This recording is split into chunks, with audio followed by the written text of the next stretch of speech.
Today, we're diving into one of the most, truly dramatic transformations you can find in history.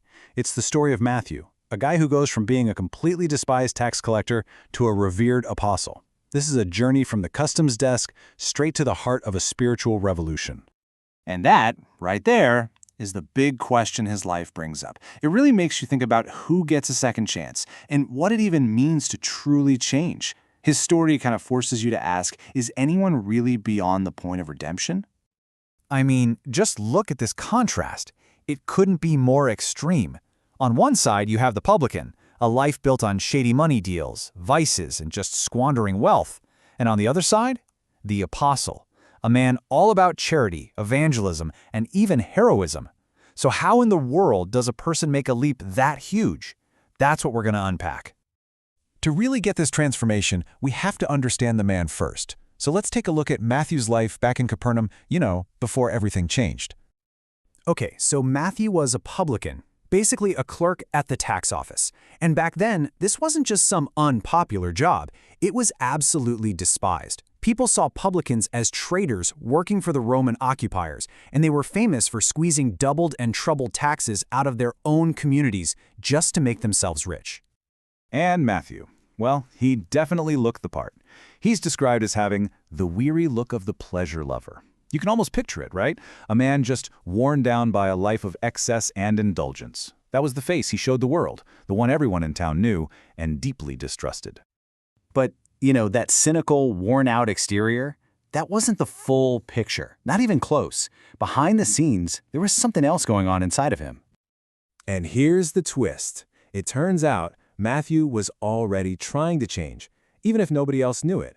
He was this secret, unknown man of the purse who was making these huge weekly offerings.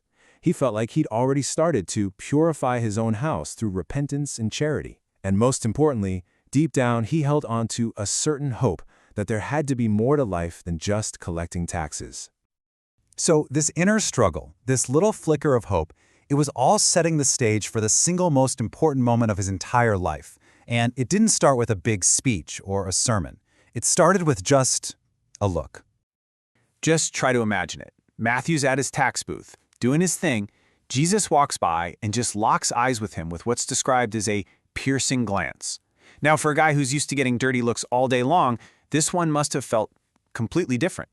Because it was different. It wasn't the cold, condemning stare of a severe judge. And let's be real, that's exactly what a guy like Matthew would have expected from a holy teacher. No, instead, it was a glance that was a call, an invitation, a glance of love. In that one look, Jesus didn't see a sinner to be shamed. He saw a soul worth saving. It wasn't an accusation. It was an offer. And the reaction was immediate. It was total. Matthew just gets up, leaves the money, the job, his whole identity, and follows him. Just like that, in that single moment, he forsook his customs desk and acquired a new soul. Okay, so what does this new life actually look like? Walking away from the money is one thing, but building a brand new purpose from scratch? That's a whole different ballgame. And you can really see the internal shift. The old Matthew, he was sharp, he was learned, but it was all for worldly gain. The new Matthew took that same intelligence and channeled it into being prudent and self-controlled. The guy who saw himself as a sinner became humble. The pleasure lover became loving and loyal. And what I find so fascinating is that his old skills weren't just tossed out, they were repurposed.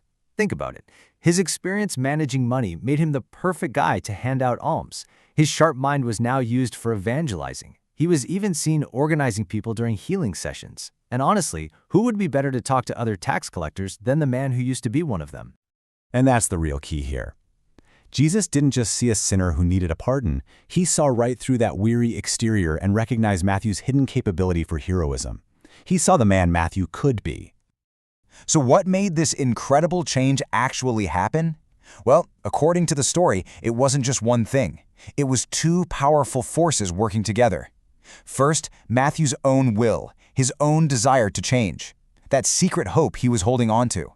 And second, the love that met him in that transformative look.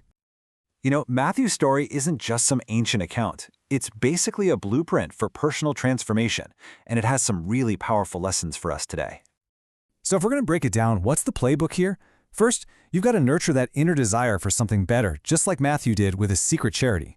Second, you have to be ready to radically detach from the past. I mean, he literally left the money on the table. Third, own your history with humility. He never stopped calling himself a sinner. And finally, when that call to change comes, you have to cooperate with it. And this decision to include Matthew, it had a much bigger meaning. Jesus explained that his inner circle, his college, needed to represent the world. By bringing Matthew in, he sent a powerful message that even poor, diseased souls can have hope. He came to save the lost, and Matthew was living, breathing proof of that. So at the end of the day, Matthew's metamorphosis, from a reviled publican to a revered apostle, is this incredible testament to the idea that our past doesn't have to dictate our future. It shows that anyone, really anyone, can be called to a life of deep and unexpected purpose. Which kind of leaves us with one last thing to think about. Matthew's whole life changed when he was seen not just for who he was, but for who he could become. So it makes you wonder, what transformative gaze, maybe from someone else, from a new idea, or even from yourself, are you waiting for?